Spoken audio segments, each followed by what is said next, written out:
Hey minions, welcome to Crank It Up. I'm Jim Price, and on this episode of King of the Hill, I'll be talking about Blaster Master of the Mages. Blaster Master is a power 5 minion whose talent has you discard a card to destroy a minion of power 2 or less. If you've heard me talk about Munchkin, you know that I'll talk about the 4 factions insulated from monsters and treasures: clerics, elves, halflings, and orcs. The mages have 3 cards that reference monsters in Charm, Mass Summoning, and Portal to Beyond, but my bigger problem with them was that their entire faction strategy seemed like a gimmick.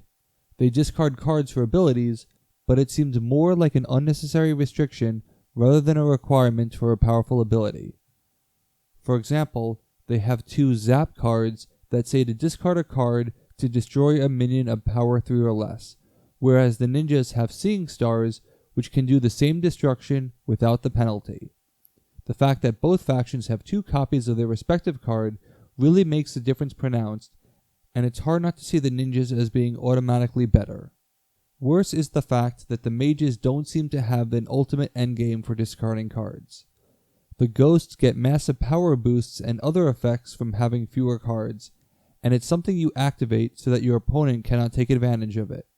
I would have expected the mages to have some benefit of having cards in the discard pile, but the closest they come is Recover Arcane Wisdom, which lets you replenish your hand.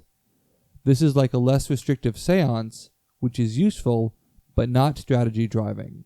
So is the Blaster Master a gimmick, or is the discard requirement appropriate? In order to evaluate the card, we have to look for comparables to see what other talent-based destruction there is. Surprisingly, there is very little. The closest comparable is going to be Apricot of the Princesses, another king minion. Apricot has 2 restrictions that the Blaster Master does not.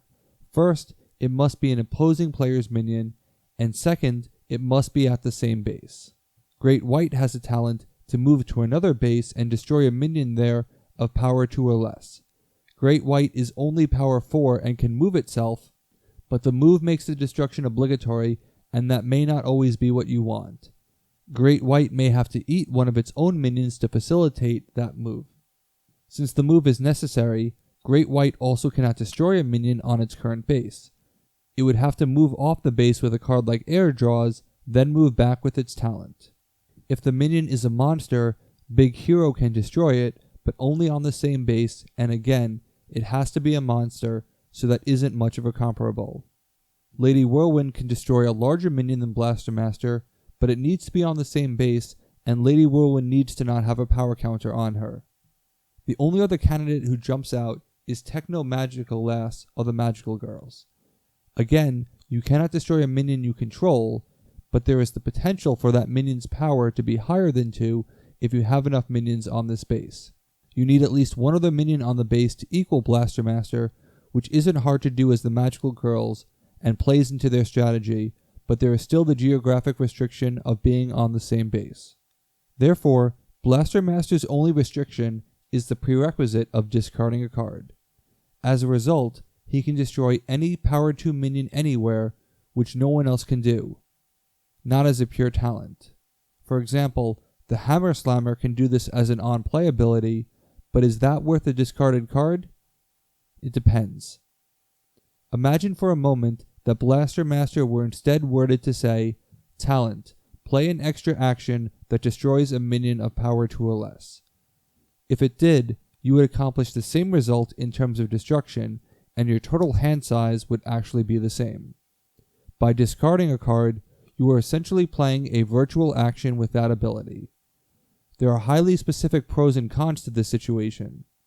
You don't get credit for playing the action, which might matter on certain bases, but it also means that Eliza has no effect on it since you didn't play an action, and wouldn't count towards your card limit. It also would mean no penalty from the secret agent, which would make you discard a card anyway. So are there any actions that simply destroy a minion of power 2 or less, regardless of controller or base? You have Dungeon Bait of the Warriors that can, if you don't play a monster instead. Broadside requires a minion on the base, which you may not have, and to destroy all minions on the base of a single player, which you may not want. Cannon will let you destroy 2 minions, which is better because you can destroy 0, 1, or 2, and Skillet lets you draw a card after the destruction, which is generally good, and in fact the anti-mage approach.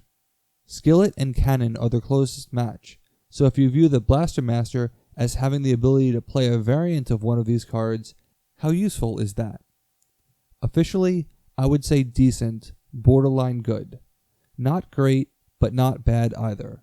It will have its uses, and I think the concept of intentionally discarding is one where Smash Up has barely scratched the surface. This is a topic for another video, but Mage Ghosts are amazing and so much fun, and Blaster Master plays perfectly into their strategy. So I consider Blaster Master to be okay for now, with potential to get better as the game evolves.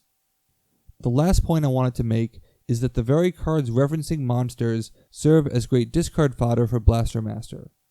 This way, you don't have to get rid of your better mage cards, and you can still use the faction without using monsters or treasures. I would understand though if you didn't like the ability because it does seem restrictive. Let me know how you feel in the comments. That's it for this week. Thanks for watching. Be sure to like and subscribe. Let's shut it down.